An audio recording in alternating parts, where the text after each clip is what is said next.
भारत में हम नदियों को माँ मानते हैं, है ना? उनकी पूजा करते हैं। पर क्या हो अगर एक नदी ऐसी हो जिसकी पहचान पूजा से नहीं बल्कि एक गहरे सदियों पुराने श्राप से जुड़ी हो? जी हाँ, आज हम बात कर रहे हैं चंबल की। बस यही वो शब्द थे। एक ऐसा श्राप जिसने पीढ़ियों तक लोगों के मन में चंबल का खौफ भर दिया। नतीजा, कोई उसके पानी को छूने तक की हिम्मत नहीं करता था। तो सवाल ये उठता है कि क्या कोई श्राप एक वरदान भी हो सकता है? चलिए आज इसी रहस्य की परतों को खोलते हैं और देखते हैं कि कैसे एक श्राप ने इस नदी की किस्मत ही पलट दी। तो सबसे पहले ये समझना जरूरी है कि एक नदी इतनी बदनाम हुई कैसे। इसके लिए हमें थोड़ा इतिहास में पीछे चलना होगा।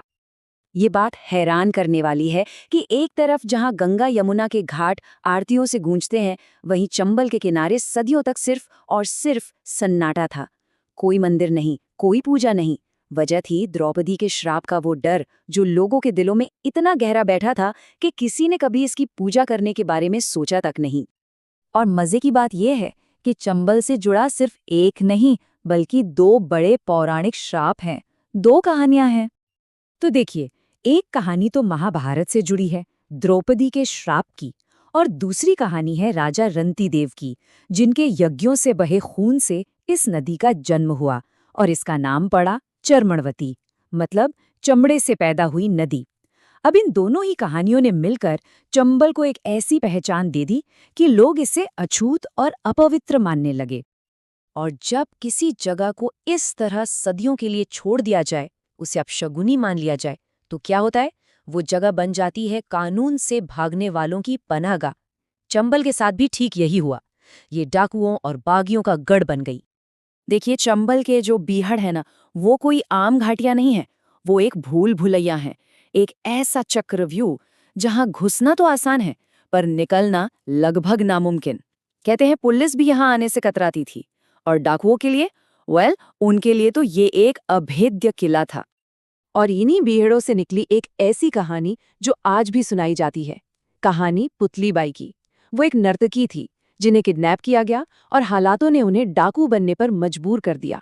आगे चलकर वही बनी चंबल की पहली बैंडिट क्वीन। फिर एक नाम आता है निर्भय गुर्जर का, चंबल के सबसे खूंखार डाकुओं में से एक। लेकिन कहानी में एक ट्विस्ट है। यही डाकू बीहड़ों में छिपे हजारों साल पुराने बटेश्वर मंदिरों का रक्षक भी था।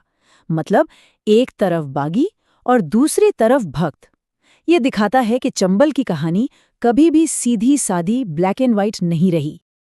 अब यहाँ से कहानी एक बहुत ही दिलचस्प, बहुत ही नाटकीय मोड़ लेती है। जहाँ अब तक सिर्फ श्राप, डर और हिंसा का अंधेरा दिख रहा था, वहीं से एक ऐसी रोशनी निकलती है जिसकी किसी ने कल्पना भी नहीं की थी। तो अब तक की कहानी सुनकर यही लगता है ना कि चंबल वाकई एक श्रापित नदी थी। लेकिन क्या सच में ऐसा था, या इस श्राप के नकाब के पीछे कोई बहुत बड़ा राज छिपा हुआ था? चलिए अब उस राज से पर्दा उठाते हैं। और यही है इस कहानी का सबसे बड़ा यू टर्न। जरा इस बात पे गौर करें, श्राप था इसलिए लोग नदी से दूर रहे। नतीजा, नदी कभी मैली ही नहीं हुई। यहां कभी बड़ी बड़ी फैक्ट्रियां नहीं लगी, तो इसका पानी हमेशा साफ रहा। डाकुओं का खौफ था, इसलिए यहां बड़े शहर नहीं बसे, और जंगल के जंगल और उसमें रहने वाले जीव जंतु सब के सब महफूज रह गए। तो हुआ ये कि अनजाने में ही सही, इस श्राप ने नदी का संरक्षण कर दिया, और आज वही चंबल एक ऐसे इकोलॉजिकल ट्रेजर यानी कि एक ऐसे कुदरती खजाने के तौर पर जानी जाती है जिसकी कोई मिसाल नहीं। और इसका साइज देखिए, 5400 वर्ग किलोमीटर। ये है नेशनल चंबल सैंक्चुरी का विशाल एरिया। 3 राज्य, मध्य प्रदेश, राजस्थान और उत्तर प्रदेश, मिलकर इस अनमोल धरोहर की हिफाजत कर रहे हैं। और विडंबना देखिए कि जिस नदी को सदियों तक लोगों ने अपवित्र माना, उससे दूरी बनाए रखी, आज वही चंबल भारत की सबसे साफ, सबसे शुद्ध नदियों में गिनी जाती है। और वजह वही श्राप है जिसने इसे इंसानी दखलंदाजी और प्रदूषण से कवच की तरह बचाए रखा। और इस साफ पानी का नतीजा क्या निकला?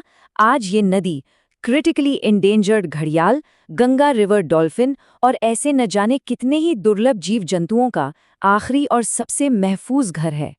सच में एक जीता जागता खजाना, जिसे किसी सरकारी कानून ने नहीं बल्कि एक लोक कथा ने, एक श्राप ने बचाया।